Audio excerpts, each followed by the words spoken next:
France, Monsieur le ministre, chers collègues, Mansour Bourti, Mesdames, Messieurs, au nom du gouvernement tunisien, toutes nos félicitations les plus chaleureuses, Madame l'ambassadeur, et nos meilleurs vœux à l'occasion de la fête nationale de votre pays, à vous-même ainsi qu'à tous vos compatriotes à qui nous souhaitons sérénité, prospérité et progrès sur tout le territoire de votre pays.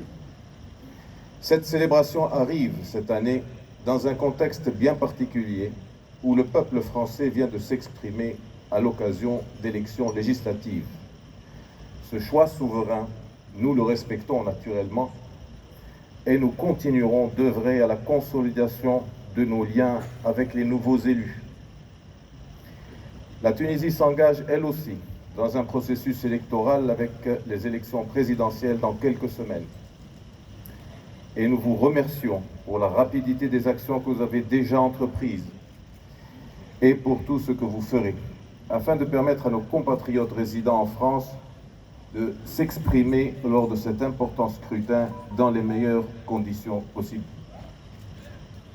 J'ai également une pensée particulière pour tous nos binationaux, citoyens à part entière de nos deux pays, qu'ils contribuent chaque jour à rapprocher davantage.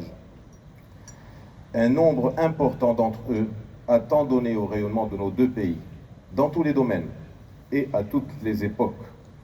Et c'est dans ce contexte que je voudrais rappeler, par ailleurs, que la Tunisie, qui reconnaît et valorise l'apport de ses talents tunisiens à l'étranger, tant pour leur pays d'origine que pour leur pays de résidence, organise, vous avez eu l'amabilité de le rappeler, les 6 et 7 août prochains, une conférence nationale qui leur est consacrée.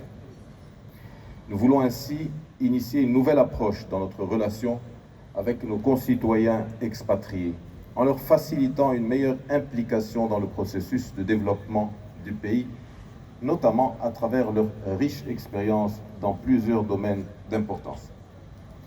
Madame l'ambassadrice, la Tunisie demeure attachée à l'amélioration constante de ses relations avec votre pays, qui sont historiques et marquées par des liens particuliers entre nos deux peuples. La qualité de l'entente et la régularité des échanges entre les présidents Saïed et Macron constituent un formidable atout pour nos relations. Et cette année a également été marquée, vous l'avez rappelé aussi, par la visite en février dernier de Monsieur le chef du gouvernement en France à l'invitation de son homologue français.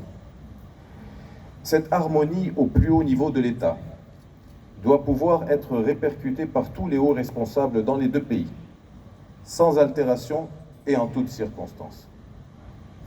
Dans une communication publique en date du 19 juin 2024, notre ministre de l'Europe et des Affaires étrangères a écrit, je le cite, « Les ingérences étrangères visent à porter atteinte à nos intérêts fondamentaux, à déstabiliser nos institutions démocratiques et la cohésion de notre société.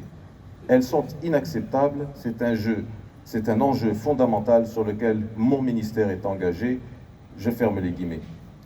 Je souscris entièrement à ces propos. Et pour ce qui nous concerne, nous les mettons en œuvre pour nous-mêmes et pour tous nos partenaires sans distinction. Madame l'ambassadeur, notre relation bilatérale prend toute son importance lorsque nous considérons tout ce que nous pouvons et devons entreprendre ensemble pour relever les défis considérables et multiples qui nous font face et que nous léguerons aggravés aux générations futures si rien n'est fait. Il concerne notre région méditerranéenne directement, mais aussi la sécurité et la paix internationale, ainsi que rien de moins que la viabilité de notre planète. De par son histoire et les valeurs qu'il prône, votre pays, la France, a une responsabilité morale, en plus de toute autre considération tout à fait particulière, pour arriver au plus tôt à l'arrêt du génocide du peuple palestinien, qui doit recouvrer tous ses droits légitimes sur toutes ces terres et pour traduire en justice tous les responsables de ces crimes odieux. J'écoutais avec attention les mots de l'hymne européen. Il devrait être mis en œuvre partout sur la planète. En tant que membre de l'Union européenne, votre voix compte pour renforcer notre partenariat en l'orientant sur la trajectoire d'un partenariat équilibré, mutuellement respectueux et profitable fondée sur la création de richesses durables et de stabilité au profit de tous. Bonne fête du 14 juillet à tous nos amis français. Et vive l'amitié et vive l'entente tuniso-française.